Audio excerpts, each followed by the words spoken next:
भक्त और भगवान का प्रेम एक गहरा और पवित्र रिश्ता है।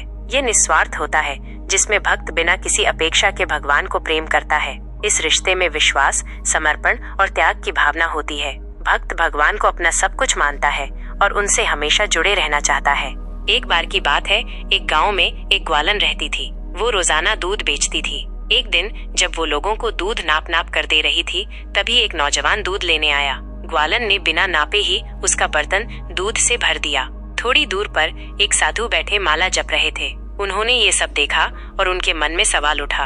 उन्होंने पास बैठे एक व्यक्ति से पूछा, उस ग्वालन ने उस नौजवान को बिना नापे दूध क्यों दिया? उस व्यक्ति ने बताया, साधु महाराज, वह ग्वालन उस नौजवान से प्रेम करती है। प्रेम में हिसाब किताब नहीं होता। यह बात साधु के दिल को छू गई। उन्होंने सोचा, एक ग्वालन जिससे प्रेम करती है उसका हिसाब नहीं रखती, और मैं अपने ईश्वर से प्रेम करने का दावा करता हूँ, फिर भी सुबह से शाम तक मन के गिन गिन कर माला फेरता हूँ। मुझसे तो अच्छी ये ग्वालन ही है। और उन्होंने अपनी माला तोड़कर फेंक दी। जीवन भी ऐसा ही है। जहाँ प्रेम होता है वहाँ हिसाब किताब नहीं होता, और जहाँ हिसाब किताब होता है वहाँ प्रेम नहीं होता, सिर्फ व्यापार होता है।